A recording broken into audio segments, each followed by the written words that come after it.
ఢిల్లీలో తాగు నీటి కష్టాలు నీరు వృధా చేస్తే 2000 జరిమానా హర్యానా నుంచి యమునా నీటి విడుదల లేకపోవడం ఢిల్లీలోని పలు ప్రాంతాలు నీటి ఎద్దడి ఎదుర్కొంటున్నాయి.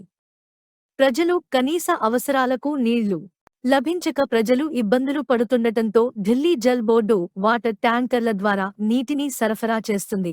ఈ నేపథ్యంలో ఎవరైనా నీటిని వృధా చేస్తే రూ. 2000 జరిమానా విధించాలని ఢిల్లీ ప్రభుత్వం నిర్ణయం తీసుకుంది.